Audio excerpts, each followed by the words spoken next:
Le gouvernement du président Alassane Draman Ouattara est un gouvernement criminel.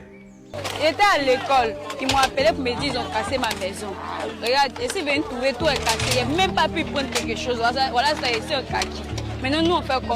Est-ce que c'est ce que l'État a? C'est ça qu'on appelle voter un président ou bien c'est ça l'État? C'est pas normal, on ne peut pas mettre les citoyens dehors. Nous avons le droit de vivre aussi. Vous pensez à les familles qui sont sans abri, regardez tout ici. On ne sait même pas où aller même. Pensez à les enfants qui sont passés les bacs, ceux qui sont passés les BPC. Ils vont prendre les résultats comment? Peut-être que d'autres même ils ont perdu leurs papiers. L'an de tontine, tout est resté en bas là-bas. Ça va être pitié mon vieux. Pauvres, il y a des malades, il y a des pères de famille, il y a des pères de mère, il y a des gens même qui n'ont pas à manger. Il y a des gens qui ne peuvent pas manger 2 fois par jour même. Alors famille, qu'est-ce qui se passe en Côte d'Ivoire? L'opération de déguerpissement massif au quartier campement de Koumassi Abidjan a débuté le 3 juin 2026, laissant de nombreuses familles sans abri en pleine saison des pluies. Contrairement aux démolitions de la capitale, la mairie de Koumassi précise qu'il s'agit d'une initiative privée menée par un opérateur économique à la suite d'une décision de justice.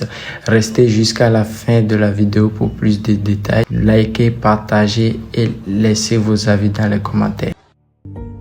J'étais à l'école, ils m'ont appelé pour me dire qu'ils ont cassé ma maison. Regarde, ici, ils trouver tout est cassé. Je n'ai même pas pu prendre quelque chose. Voilà, ça ici un kaki. Maintenant, nous, on fait comment? C'est vraiment, c'est pas gentil. Nos parents, ils souffrent. Ils sont en train de travailler pour avoir l'argent pour nous aider au là. Voilà ce que vous êtes venus nous faire. Vraiment, c'est pas gentil. Bon, on peut en conclure que le début de mois ne commence pas très bien pour tout le monde. Et si vous suivez un peu l'actualité, vous avez sûrement vu ce genre d'images ou de vidéos défiler un peu partout. De quoi il s'agit concrètement, mais avant, je vous laisse d'abord avec quelques images encore. Tiens, l'amour n'est pas mieux que ça. Et faites attention, un homme frustré est capable de tout. Ils ont perdu leurs papiers. L'an de tontine, tout est resté en bas là-bas. Ça va être pitié mon vieux. Tout est parti. Actuellement, je ne sais pas où dormir. Pour que je n'ai pas d'argent. Il y a comme ici devenir mon enfant. Non, c'est méchant. On attend le retard de nos affaires, mais allez là-bas partout. On n'a nulle part parti, on n'a rien même. Nous, moi, il y a fait 7. Il y a 7 enfants. Et tous vont à l'école. Allez là, on n'a rien. On ne sait même pas où on partir. Alors regardez très bien ces images. Nous sommes le 2 juin 2026 à Avridi 3, dans un quartier ironiquement baptisé Zimbabwe. En quelques heures, des milliers d'habitations et de commerces sont réduites en poussière sous le regard impuissant des populations en pleine saison de pluie. Il s'agit de l'opération Zéro Mort lancée par le district autonome d'Abidjan pour sauver des vies, surtout en cette saison pluvieuse. Voilà. Mais les habitants, eux, parlent de surprise totale et de détresse humanitaire. Le lendemain, la même situation se reproduit, mais cette fois-ci à Koumassi Campement, et cette fois pour un litige privé. Des milliers de personnes se retrouvent donc à la rue et rapidement, des vidéos et des images circulent un peu partout sur Internet. Tout le monde commence à se poser la question, mais qu'est-ce qui se passe? Qu'est-ce qui se passe? Qu'est-ce qu'il y a concrètement? Et le district autonome d'Abidjan justifie cela avec ce qu'on appelle l'opération Zéro Mort. En grosso modo, c'est une opération qui a été mise en place pour raser ces zones considérées comme des zones de non-vie et dangereuses, surtout en cette saison des pluies. Bon, la question logique que tout le monde va se poser, c'est que dit le gouvernement face à ce chaos? Le gouvernement a répondu. Et ce qui est intéressant, c'est que dans la réponse du gouvernement, bien sûr, donnée par le porte-parole du gouvernement, M. Amadou Coulibaly, il y a quelque chose qui est très intéressant. Il y a une volonté du district donc de mettre de l'ordre dans nos villes et c'est ce que le district est en train de faire. Ces personnes occupent le domaine public et les textes sont clairs. Toute occupation du domaine public est précaire et à tout moment, c'est l'application pure et stricte des textes, on peut vous demander de quitter les lieux que vous occupez. Donc je répète, application pure et stricte des textes. Normalement. Fin du débat, n'est-ce pas? Mais bon, on est tous d'accord avec le fait que l'État a la loi avec lui.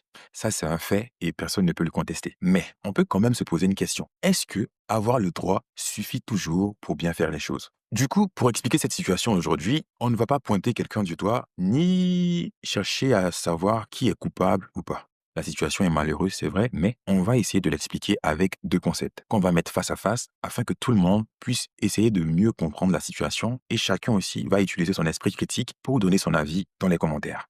Du coup, pour expliquer cela, nous on va utiliser 2 concepts. Le droit face à la méthode. Alors, le premier concept, c'est avoir le droit. Qu'est-ce que cela signifie? C'est le premier niveau, c'est la loi brute. Le ministre-gouverneur, M. Ibrahim Cissé Bakongo, l'a réaffirmé. Avec les grosses pluies qui arrivent, l'objectif, c'est 0 mort.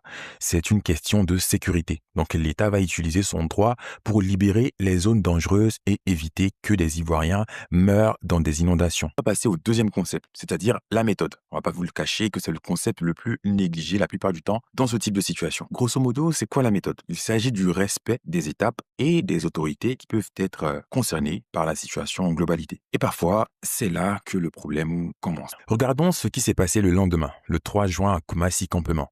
Une autre démolition a eu lieu, cette fois-ci pour une affaire de terrain privé. La mairie de Koumassi sort un communiqué pour expliquer la situation. Mais la mairie utilise une phrase, on va pas dire très bizarre, mais une phrase quand même très intéressante. Je cite, « Les informations recueillies indiquent que les bénéficiaires de la décision de justice disposent des actes et autorisations requis pour faire valoir ces droits. » Le gouvernement du président Alassane Dramane Ouattara est un gouvernement criminel.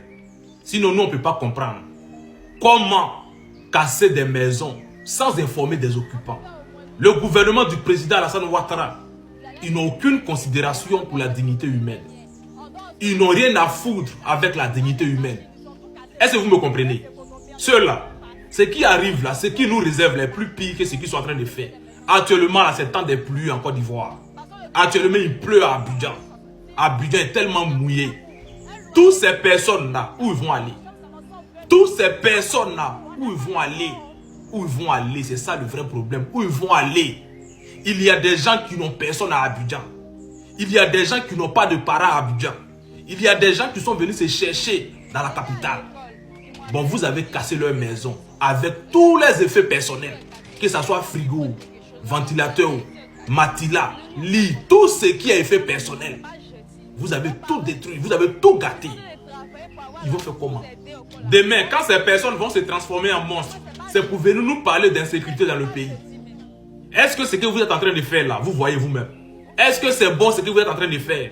Et on parle, il y a des journalistes incompétents qui vont venir s'asseoir sur nos plateaux télé pour nous dire ils n'ont qu'à aller s'asseoir à Mans, ils n'ont qu'à aller dans leur village. Mais ce que vous faites là, c'est normal. Casser des maisons avec des effets personnels des occupants. Est-ce que c'est normal ce que vous faites?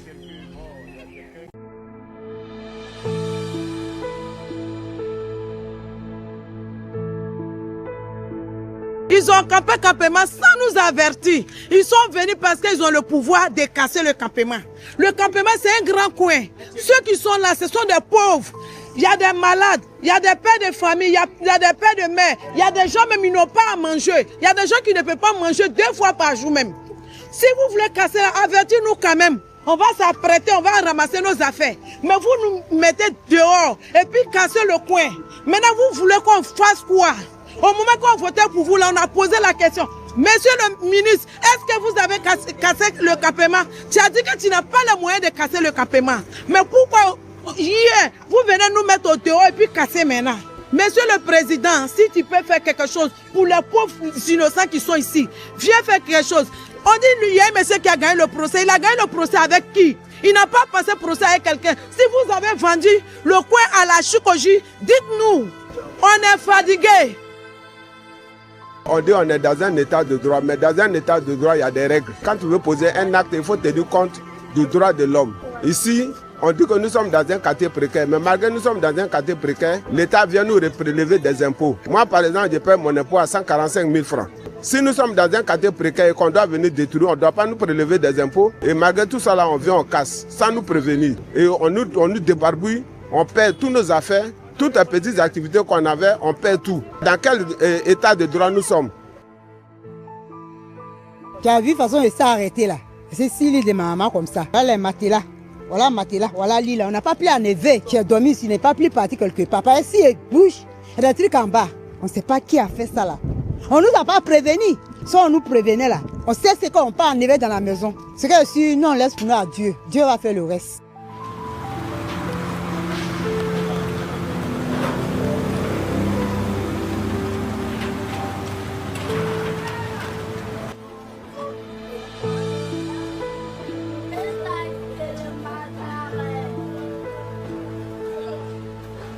Vous pensez à les familles qui sont sans abri, regardez tout ici. On ne sait même pas où aller même. Parce que c'est les enfants qui sont passés les bacs, ceux qui sont passés les BPC.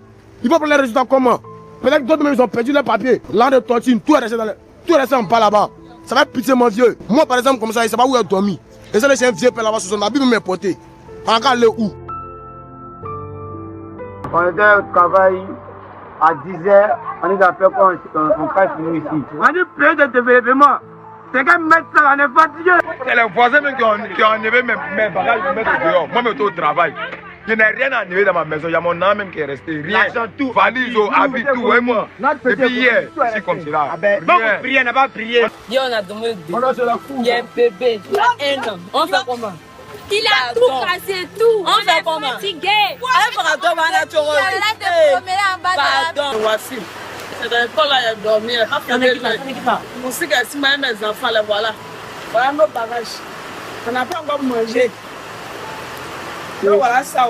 C'est là où on va partir là. Il y a d'autres qui sont sortis pour aller chercher une maison. Ceux qui vont là, ils sont allés chercher. Nous, on n'a pas là, nous, on est là.